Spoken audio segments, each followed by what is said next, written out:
1, manusia dan lingkungan, dan kita sampai pada pembelajaran kelima. Sahabat cerdas, sebelum kita mulai pembelajaran kita, jangan lupa untuk berdoa terlebih dahulu. Sahabat cerdas, sekarang coba perhatikan syair lagu berikut ini. Lagu tersebut berjudul Kampungku. Pencipta lagu Kampungku yaitu A.T. Mahmud. Nada dasar yang digunakan adalah Do sama dengan C. Lagu Kampungku menggunakan tempo agak cepat. Artinya, lagu Kampungku dinyanyikan dengan tempo agak cepat. Lagu Kampungku menceritakan sebuah kampung di tepi sungai, tempat perahu-perahu melintas.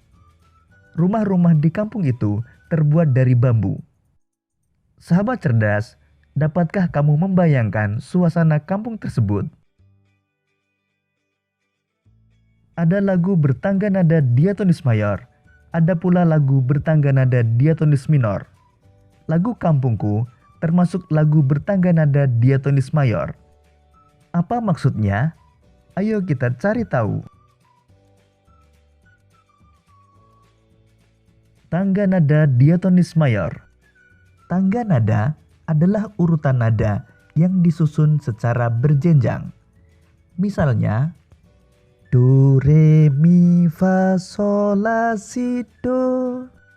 Dalam seni musik, ada jenis tangga nada diatonis. Tangga nada diatonis terdiri atas 8 nada. Tangga nada diatonis dibagi lagi menjadi 2 jenis tangga nada, yaitu tangga nada diatonis mayor dan tangga nada diatonis minor. Tangga nada diatonis mayor memiliki interval atau jarak nada 1, 1, setengah, 1, 1, 1, setengah. Berikut ini contoh urutan tangga nada diatonis mayor. Berikut ini gambar tangga nada diatonis mayor. Ciri-ciri tangga nada diatonis mayor antara lain bersifat riang gembira, bersemangat, biasanya diawali dan diakhiri nada Do, namun tidak menutup kemungkinan diawali nada Sol atau Mi dan diakhiri nada Do. Kemudian memiliki interval atau jarak nada 1, 1 setengah, 1, 1, 1 setengah. Sahabat cerdas, pada siang hari yang terik, panas matahari akan menguapkan air dari permukaan sungai. Apa akibatnya bagi persediaan air sungai? Untuk mengetahuinya, mari kita lanjutkan pembelajaran kita. Sahabat cerdas, sekarang mari kita jawab beberapa pertanyaan berikut ini.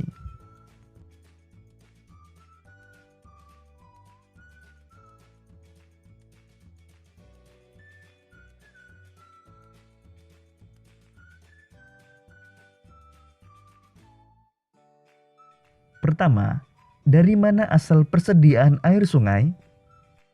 Air sungai berasal dari air hujan dan air yang mengalir dari hulu sungai. Kedua, siapa saja yang memanfaatkan air sungai? Air sungai dimanfaatkan oleh manusia, hewan dan tumbuhan di sekitar sungai, serta hewan dan tumbuhan di dalam sungai. 3. Apa saja manfaat air sungai? Manusia memanfaatkan air sungai untuk mengairi tanaman pertanian, sebagai sumber air keperluan sehari-hari, dan sebagai sarana angkutan. Hewan darat memanfaatkan air sungai sebagai sumber air minum.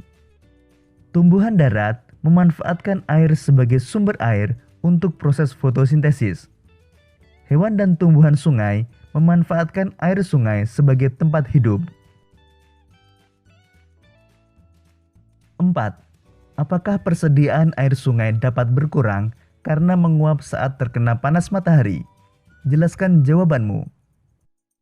Dalam kondisi normal, air sungai tidak berkurang karena menguap. Siklus air akan mengembalikan air yang menguap.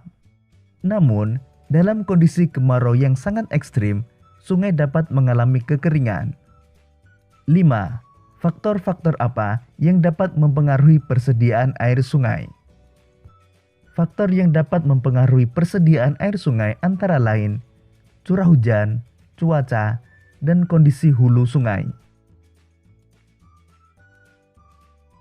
Sahabat cerdas, selanjutnya mari kita baca bacaan berikut ini. Bunga paling berharga. Makale tinggal di sebuah desa yang selalu kekeringan. Hujan jarang turun di desa itu sehingga tidak banyak tumbuhan. Jangankan bunga-bungaan, semak-semak pun jarang ditemui. Suatu hari, sebelum berakhirnya pelajaran, Bu Mala memberi seluruh siswanya masing-masing sebuah buku tulis. Buku tulis itu, halaman-halaman dalamnya berwarna putih dan bersampul merah. Indah sekali. Buku tulis itu untuk kalian. Kalian boleh menulis apa saja di dalamnya, kata Bu Mala. Saya mau menuliskan catatan harian di buku ini, kata Nola. Saya mau menggambar wajah setiap orang yang saya temui, kata Wendy yang hobi menggambar.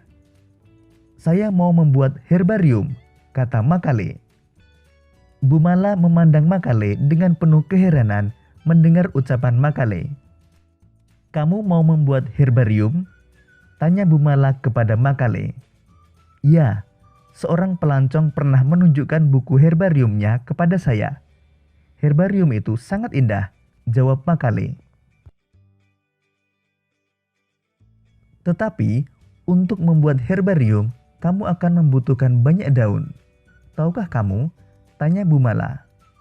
Makale menganggukkan kepalanya sambil berkata, atau bunga. Di mana kamu akan mencarinya? Tanya teman-teman Makale. Makale memandang keluar jendela.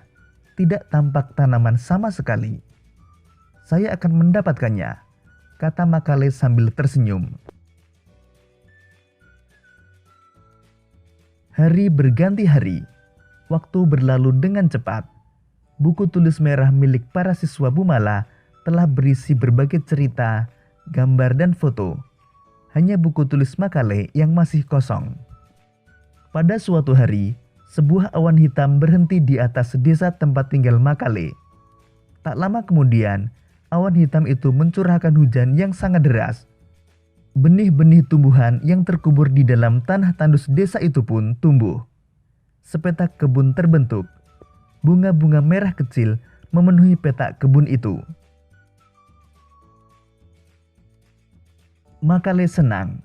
Dipetiknya sekuntum bunga merah. Hanya satu. Kemudian ditempelkannya bunga itu di dalam buku tulis merahnya. Hari berikutnya, bunga-bunga lain telah layu karena terbakar matahari. Di dalam kelas, Makale berseru dengan gembira. Saya sudah membuat herbarium saya, Bu Mala. Bu Mala membuka buku tulis merah Makale. Herbarium itu hanya satu halaman. Hanya ada satu bunga di dalamnya. Namun, bunga itu paling berharga di dunia karena hanya mekar sehari dalam setahun.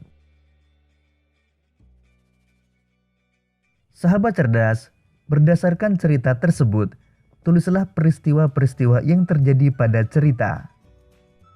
Tuliskan urutan-urutan peristiwa pada cerita. Kemudian, tulislah kembali cerita tersebut dengan bahasamu sendiri. Tuliskan dengan ejaan yang benar.